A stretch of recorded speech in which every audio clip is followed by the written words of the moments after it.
Hey, fourth grade, Miss Rowe here. So today we're working on day 5 of week 1 of our DCPS packet.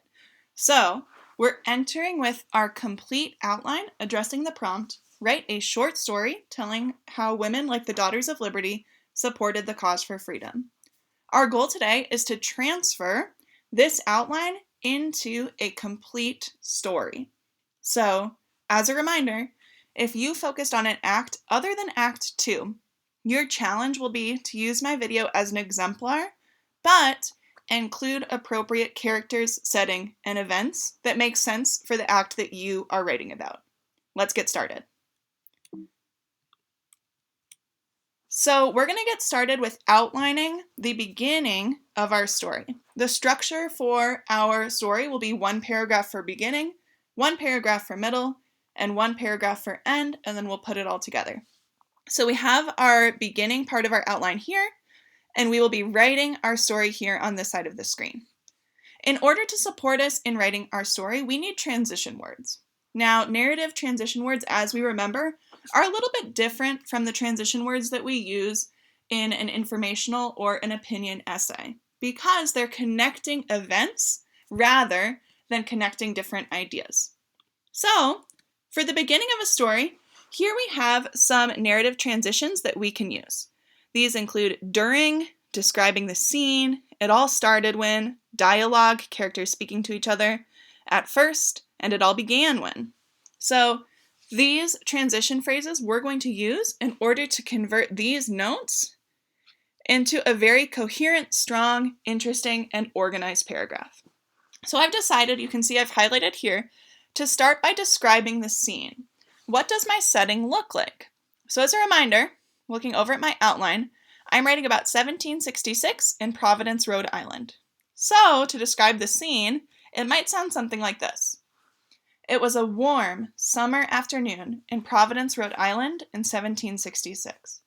So we're getting this important information of our setting, but we're also giving our reader some sensory details so that they can imagine themselves in this place and in this time. Next, we're going to use the phrase "it all began when" to start describing our action.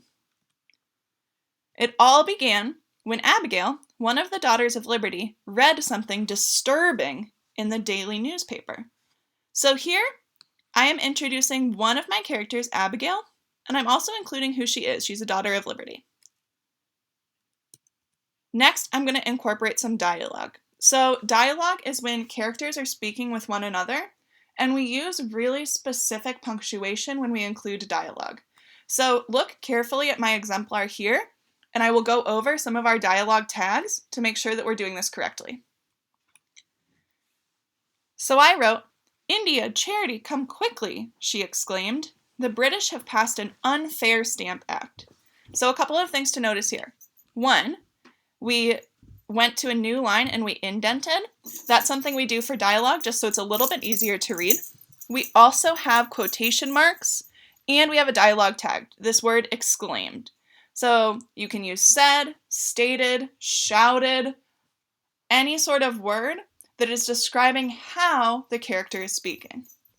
And here we are also introducing our other 2 characters, India and Charity. And we're introducing some of our background, that the British have passed an unfair Stamp Act. So next, we need to include some more information to transition our beginning to our middle. So here we have the Daughters of Liberty were outraged by this unfair law and knew they had to do something to stop it. They made a plan to work with other patriots to destroy the stamps. They knew this would be dangerous, but that it was the right thing to do for liberty. So looking at our full beginning, we have included our 3 characters, we've included our setting, and we have included our background, that the Stamp Act was passed, the Daughters of Liberty were outraged, and they decided to destroy the stamps. We are ready to move on to outlining our middle. So again, we have this section of our outline here. We're going to write our middle paragraph over here. We will use transition words, remembering that narrative transition words are different from informational or opinion transition words. So here we have some that we can use. These include all of the sudden, meanwhile, after that, then, moments later, next, describe feelings, he, she, or they noticed, he, she, or they spotted, later, suddenly, he, she, or they realized, and all at once. We know that our setting is changing. We're moving to the Rhode Island harbor. And we know that our events include the Daughters of Liberty seeing the British ship's dock, the Daughters of Liberty and other patriots approaching the British soldiers and demanding the stamps, and finally our climax, our big moment. India grabs the stamps and races to throw them in the ocean. So to start, we're going to start by describing feelings. How are our Daughters of Liberty feeling as they move to this new setting? The next morning, India, Charity, and Abigail felt terrified as they walked to the harbor. So we have this feeling, and we've also included our change in setting. They spotted the Sons of Liberty, fellow patriots, on the shore and rushed to join them. We're using another transition word, and we're bringing in our other characters, the Sons of Liberty. Next, we're going to use the phrase moments later to show that a little bit of time has passed. Moments later, the British ship carrying stamps arrived at the dock. So now I'm going to include some information from the event that's happening next. The Patriots approached the British soldiers guarding the ship and demanded the stamps, but the soldiers left and ignored them. So the last thing that I need to include in my middle is this climax moment, India grabbing the stamps and racing to throw them in the ocean. I'm going to use the phrase all of the sudden because I know I want to build suspense to this very big and important moment in my story. All of the sudden, India snatched the box of stamps and raced to throw them in the ocean. And to finish, I'm going to use this phrase. Suddenly, he, she, or they realized. Suddenly, the Patriots realized they were in grave danger. So I have included all of the elements from my outline. I've used my transition phrases, and I am ready to outline the end of my story.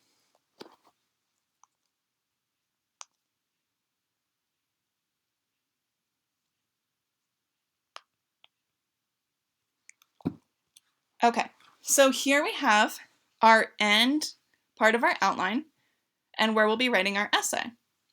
Again, we know we're going to use transition words. Some narrative transition phrases for the end of a story include finally, therefore, when all is said and done, describing the characters, he, she, or they felt, it's hard to believe, he, she, or they could have, and at last. So looking at the end of my story, I know I'm talking about now the solution. How does the problem get solved? And how does our story resolve? How do all of our characters come out of this story? So, I know that I'm going to have another change in setting. My Daughters of Liberty and Patriots are going to escape the British soldiers and return to the Daughters of Liberty headquarters. Then I want to talk about how they're feeling in this moment since the problem has been solved. They've solved the problem of these unfair stamps from the British. The Daughters of Liberty feel joyful that they fought for liberty, but also afraid of what will happen next. They know the the British are not going to be very happy about what is happening next. So let's take a look. To start, I'm going to use the phrase at last to talk about my transition in setting to the Daughters of Liberty headquarters. At last, the Daughters and Sons of Liberty made it back to their headquarters safely. Next, I'm going to talk about how India is feeling. Remember, India made a very big decision to throw the stamps into the harbor. India felt overwhelmed with emotion. I'm going to use this phrase, he, she, or they could have, to think about some possibilities of what could have happened to India. She could have died for throwing the British stamps into the harbor. So this realization is making her feel very overwhelmed. Next, I'm going to talk about their feelings again. All of the Patriots felt joyful that their plan was a success, but fearful at what might happen next. So this sentence really covers this part of my outline that I wanted to discuss. Next, I'm going to use the phrase, "it's hard to believe," to really wrap up my story. It's hard to believe how brave the Daughters of Liberty were. For me, it is hard to believe this. I don't know if I would be able to do something so brave as confront a British soldier like that. And finally, I'm going to use the phrase, "when all is said and done." This is sort of like an idiom that pulls the story together and kind of gives the moral of the story. The most important thing we as authors want our audience to remember. When all is said and done, these women played an important role supporting the cause for freedom. Great. Now we have our end. We covered everything we wanted to in our outline. Now let's look at how these three paragraphs look together. We have our beginning, our middle, and our end. So notice we put these paragraphs together in order to tell our story. I'm so excited to read your stories. Please make sure you send them to Miss Johnston or Mr. Freeman or me.